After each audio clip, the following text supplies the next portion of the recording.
qué interesante lo que dijo el Papa en Perú.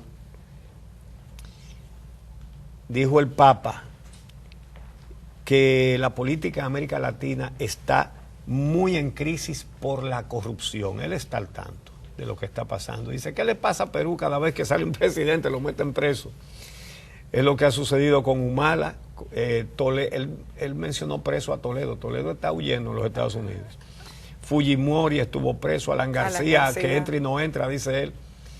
Y bueno, y Pedro Pablo Kuczynski, el actual presidente, después de haber condenado todo lo de Odebrecht, entonces resultó involucrado, y para que no lo destituyeran necesitó un voto de los fujimoristas y a cambio le dio el indulto. En fin, pero lo importante es lo que dice el Papa sobre la corrupción en América Latina. Palabras textuales, dice, no descuidemos el futuro de la dirigencia de los pueblos. Si solo entienden el lenguaje de la corrupción, estamos fritos. Palabras textuales del Papa Francisco. Bueno, pues miren ustedes, aquí se ha producido un hecho bastante curioso que llama mucho la atención. Bueno, el hecho se produjo en Miami. El ex candidato presidencial de Guatemala, Manuel Antonio Valdizón, él fue candidato a la presidencia en el 2011 y en el 2015, y en el 2015 estuvo cerca de ganar. Incluso se mantuvo encabezando las encuestas la mayor parte del tiempo.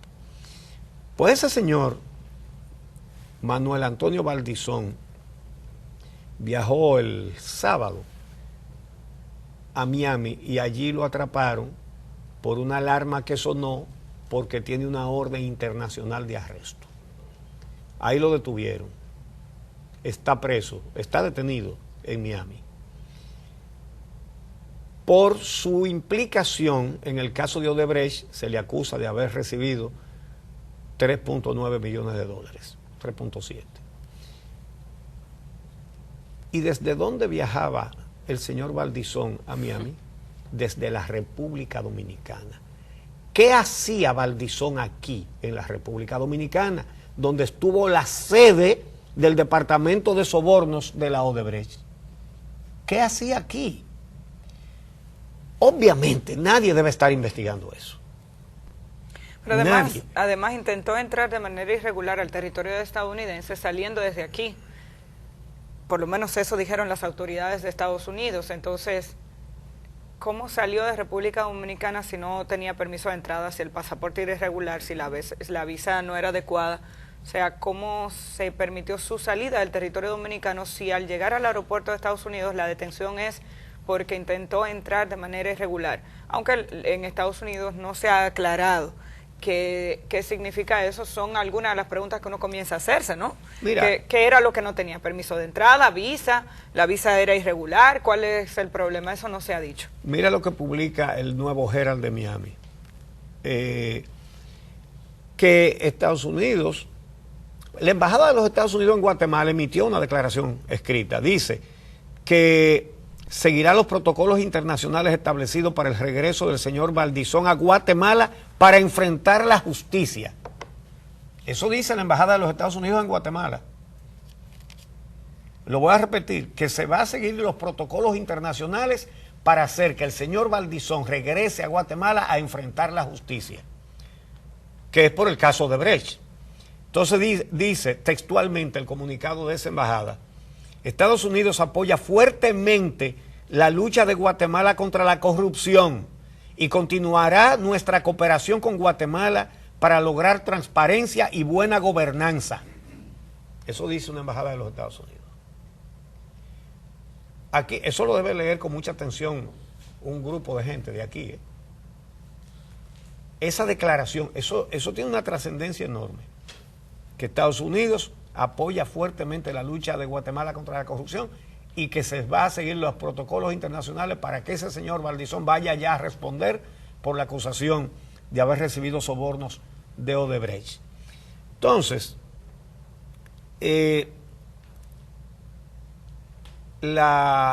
son dos entidades las que deciden solicitar la detención de Valdizón en los Estados Unidos, que son obviamente el Ministerio Público, y también allá hay algo que ya quisiéramos por aquí, la Comisión Internacional contra la Impunidad en Guatemala.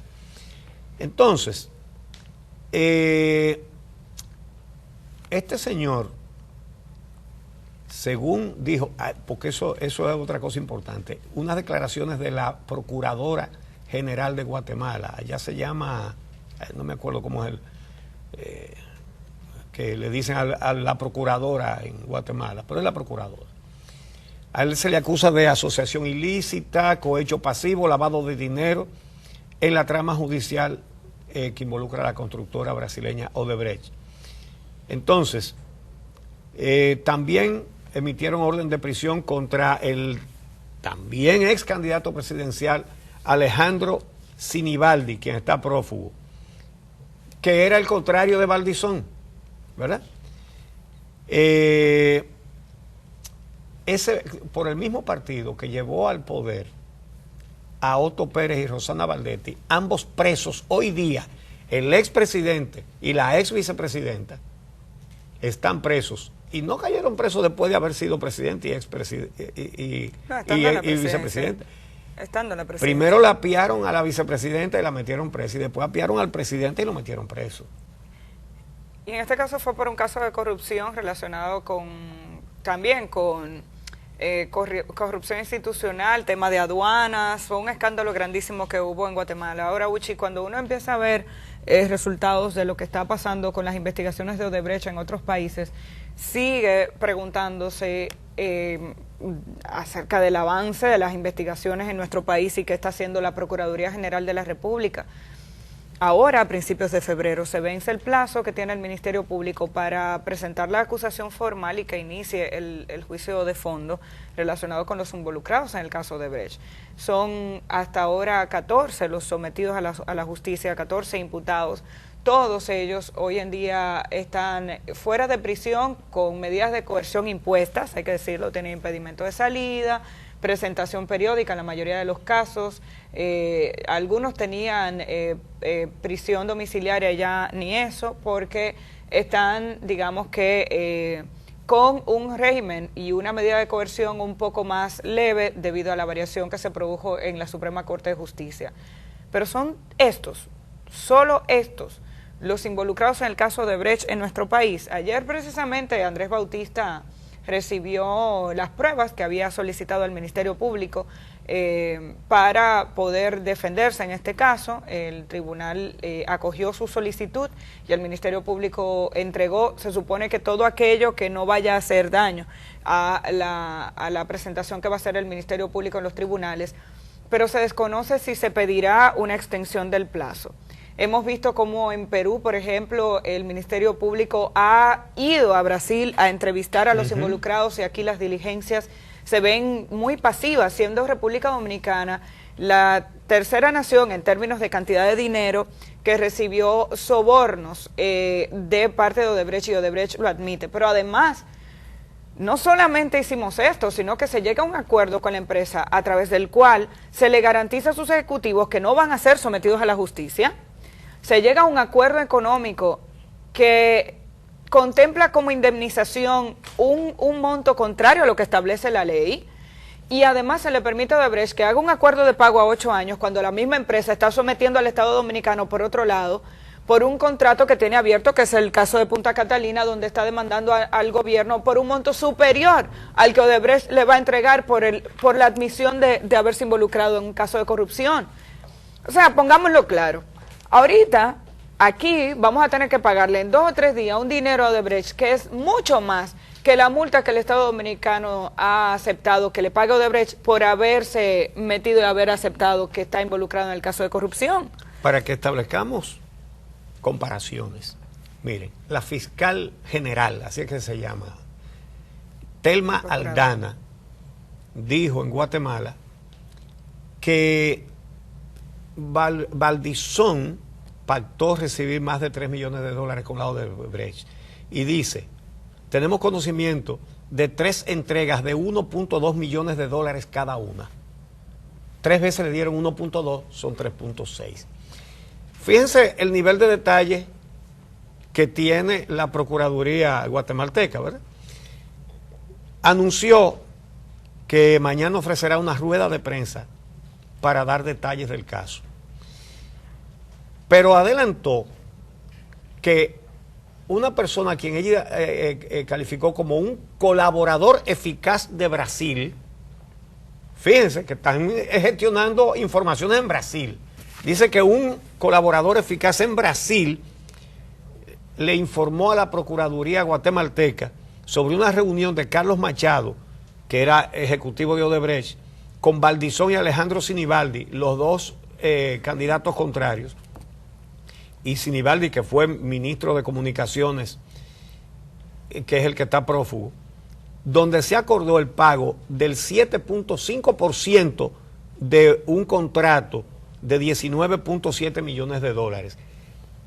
Era de 19.7 millones de dólares y pactaron el 7.5. Resultó mucho más del 7.5. Cuando en una tratativa de esta clase pactan, te voy a dar, digamos, el 10%, en este caso el 7.5, pero para que entendamos más fácil con un número redondo, te voy a dar el 10% de lo que, del valor del contrato, de lo que vamos a hacer, sea una planta, una carretera, lo que fuera. Y después resulta que en lugar del 10 fue el 20. Esa diferencia no sale del bolsillo del sobornante, tampoco del sobornador, que es el que más se lucra, del sobornado. No, sale del Estado al que le están robando entre los dos, obviamente. ¿Cómo se produce eso? Mira, te voy a dar tanto, te voy a dar 10 si me consigue este contrato de 100. Y el otro dice, está bien, yo te lo consigo. Pero lo podemos hacer que en lugar de que el contrato sea por 100, que sea por 150. Entonces, en vez de darme 10, tú me das 25. Así es como le han robado a la República Dominicana. Y así como le han robado a todos estos países, incluyendo Guatemala, que miren ustedes el avance que muestran las investigaciones de allá, que han ido a buscar datos a Brasil, que saben quiénes se reunieron, dónde, cuánto le dieron. Tienen todos los detalles. Y el hombre estaba detenido en Miami. ¿Qué hizo cuando lo detuvieron? Pidió asilo diciendo que es una persecución política que tienen en Guatemala. Ay, me suena parecido a cosas que he escuchado aquí. La procuradora, la fiscal general. La fiscal general, la magistrada Aldana, dijo, eso es una medida desesperada, una reacción desesperada, y se viene para acá. Y ya ustedes ven lo que dice en un comunicado la Embajada de Estados Unidos en Guatemala, que van a cumplir los trámites para que él vaya a responderle a la justicia de su país. Entonces, dice la fiscal general que hasta ahora han encontrado 9 personas que intervinieron en el caso, ¿verdad? De las cuales han pedido 4 capturas, de las cuales se han hecho efectivas 3 y hay un prófugo. Los otros 2 detenidos son el abogado de Valdizón, que se llama Diego Chacón Yurrita, y el empresario, un empresario rico, Jorge Eduardo Antillón Klusman.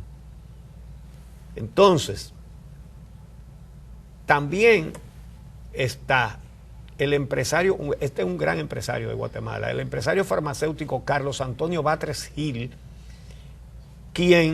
a quien se le imputa haber recibido 4.9 millones de dólares de Odebrecht, y que también ha sido declarado prófugo de la justicia. Sí, uno de los empresarios más ricos de Guatemala anda huyendo. Entonces, ella dijo, sin entrar en más detalles, que otras personas, dice, 2 personas más serán citadas y 2 más van a primera declaración, y que se acaba de ampliar el nivel de alerta internacional para la captura de Sinibaldi. Entonces, dice que para la investigación del caso han contado con asistencia de Brasil, de Suiza, de Panamá, de Antigua y de Barbuda. Oigan las diligencias que ha hecho la Procuraduría guatemalteca. Ha hecho diligencias en Brasil, en Suiza, en Panamá, en Antigua y en Barbuda. Y saber eso la opinión pública no afecta a la investigación. Porque aquí lo que se dice es que no se puede decir nada porque todo afecta a la investigación, pero estamos en el mismo punto desde el verano pasado. Esa es la preocupación que genera el proceso en nuestro país. En Colombia, por ejemplo, se pudo detectar prácticamente a los 2 meses quiénes estaban involucrados, hubo sometimiento a la justicia, gente que admitió en qué había consistido la red de corrupción, y ya hay sanciones.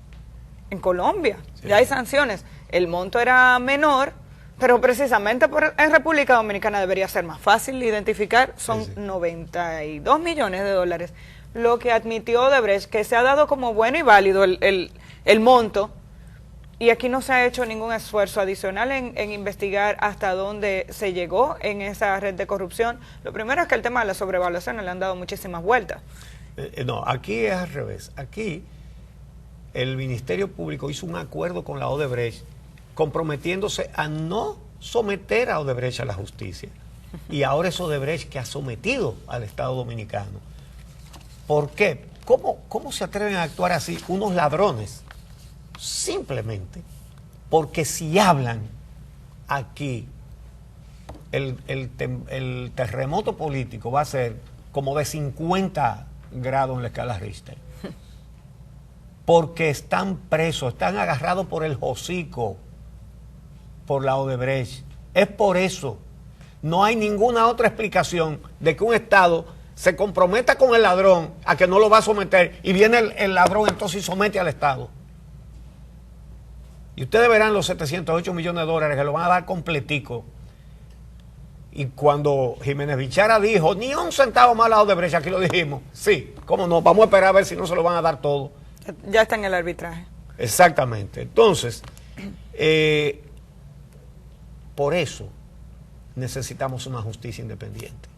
Por eso necesitamos una justicia donde el procurador no sea del Comité Central, donde el presidente de la Suprema Corte no sea dirigente del partido y seguidor de uno de los líderes, donde los jueces de la Cámara Penal de la Suprema Corte, los que tienen que juzgar los casos de corrupción, no sean de los 5, 3 cuadros políticos del partido en el gobierno. Tenemos que desembarazarnos de eso. Tenemos que sacarnos, extirparnos ese tumor canceroso que pudre el organismo social dominicano. Por eso tenemos que ir el domingo pacíficamente a exigir el fin de la impunidad. Justicia independiente. Y no esperando de que 3 años a ver lo que pasa en las elecciones. No. Aquí ha encontrado la fórmula perfecta. Llegar al poder, arrasar con todo para estar artillado de recursos para no perder más nunca. Aquí no se puede esperar a eso. Esta sociedad no aguanta más impunidad ni más corrupción. Fíjense cómo se lo están llevando todo. Boca Chica, a 15 pesos con 3 centavos el metro cuadrado, 1,5 millones de metros. Eso no se aguanta. Es que este país no puede aguantar más. Y qué bueno que ha aparecido un movimiento que es un tubo de escape a la indignación de los dominicanos, un tubo de escape pacífico, porque aquí se han creado las condiciones, desde el gobierno se han creado las condiciones para que haya un estallido. Qué bueno que la población está prefiriendo hacer protestas, hacer demandas pacíficas, ordenadas. Qué bueno. Ojalá lo valoren. Ojalá valoren eso. Y ojalá respeten eso.